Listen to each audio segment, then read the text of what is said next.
Tensions are boiling between Pakistan and Afghanistan during an overnight confrontation. Taliban and Pakistani forces clashed along the Durand line, a de facto border that separates both countries. The action from Taliban comes after Pakistan allegedly carried out bombings in Kabul. The latest confrontation is one of the deadliest in years. Both sides are making big claims. Afghanistan says it killed at least 58 Pakistani soldiers and captured 20 Pakistani army posts. Unconfirmed reports citing Afghanistan's Ministry of Defense claim that Taliban-led forces had captured multiple Pakistani army outposts, including in the volatile Kunar and Helmand provinces. Pakistan, on the other hand, says its forces gave a sharp response. They reported that 23 of its troops and 200 of the Taliban fighters were killed in the attack. They also claim to have seized 19 Taliban military posts. Pakistan reportedly attacked Durrani Camp, Manojba Camp Battalion Headquarters, Ghaznali Headquarters in Noshki sector and destroyed them completely. According to the Afghan Defense Ministry, Pakistani side's facilities and equipment were destroyed in the attacks. Taliban officials from several border provinces confirmed clashes in Kunar, Nangarhar, Paktika, Khost and Helmand provinces. The attacks were halted after mediation from Qatar and Saudi Arabia, but Taliban has issued a stern warning to Pakistan, saying it will respond if Islamabad violates Afghanistan's territorial integrity. It should be clear to everyone that Afghanistan has the right to defend its territorial and aerial sovereignty and will not leave any aggression unanswered. Pakistan's Prime Minister Shehbaz Sharif condemned Afghanistan's operation. He accused Taliban government of harboring terrorists, vowed a strong and effective response to future aggression.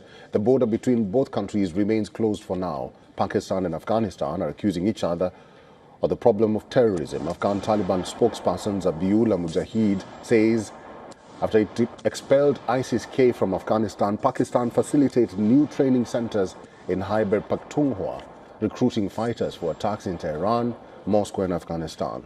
Pakistan claims Afghanistan is sheltering TTP fighters, the organization that has strong footholds inside Pakistan's Khyber Pakhtunkhwa. Refuting this claim, Afghanistan's Foreign Minister Amir Khan Muttaqi says the fight is happening deep inside Pakistan. ये जो लड़ाई होते हैं, ये तो आईने बोल रहे, आईने ड्यूरंड लाइन पे तो नहीं होता है. This fight is not taking place on the Durand line. It is taking place 500 to 100 kilometers deep inside Pakistan. It is impossible to carry out attacks inside Pakistan and come back to Afghanistan.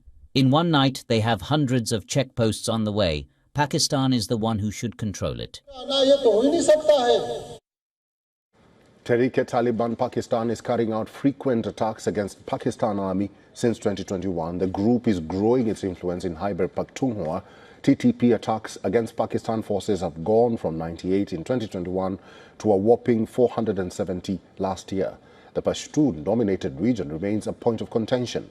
Taliban officially does not recognize the Durand line, and centuries-long cultural ties between people living on both sides of the border makes control and administration of the region difficult.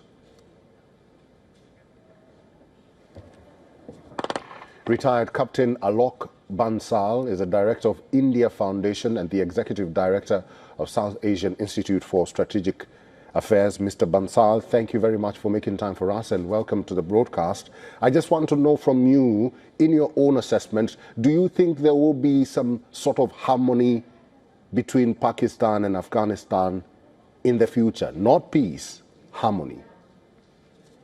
I don't think so. That's feasible. I think there has been a ceasefire that's been negotiated by some countries, but it's at best a tenuous peace because Afghanistan and Pakistan have had troubles right from inception of Pakistan. And this will continue to happen. And for last some time, ever since Taliban has come to power, Pakistan has been accusing Taliban of nurturing and harboring Tehrik-e-Taliban Pakistan, which had been striking inside Pakistan.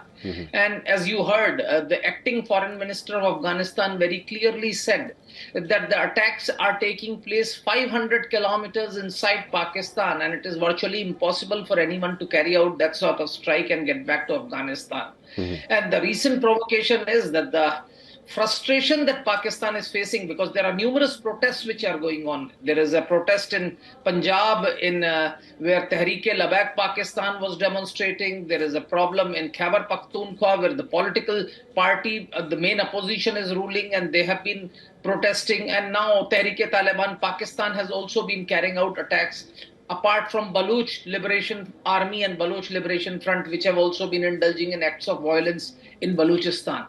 So I think Pakistan Army and security forces, when they are not able to control this sort of a situation, they often blame it on external agencies. And I think in these particular cases, they are blaming Afghanistan and India consistently. They know that these areas don't share borders from India, so they always claim that India is supporting them and they are based in Afghanistan. So they are talking about collusion between Afghanistan and India.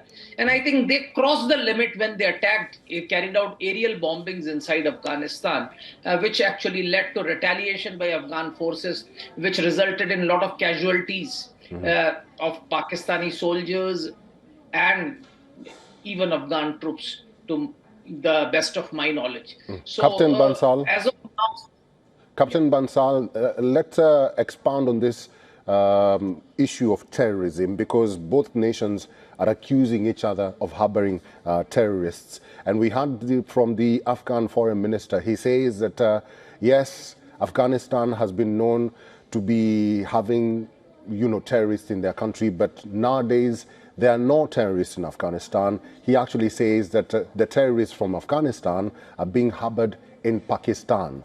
This blame game, how will it be resolved going forward? See, firstly, we need to understand that Pakistan used radicalism and fundamentalism as a tool of state policy for a very long time. And consequently, they, in a very great extent, contributed to the creation of Taliban initially.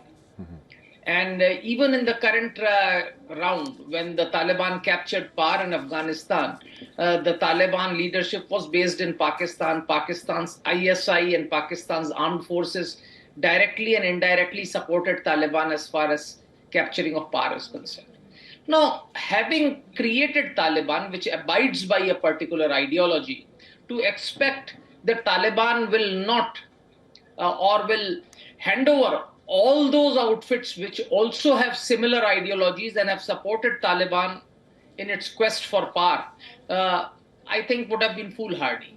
So as a result, I think Afghanistan does provide ideological support to various Islamist outfits, and so does Pakistan.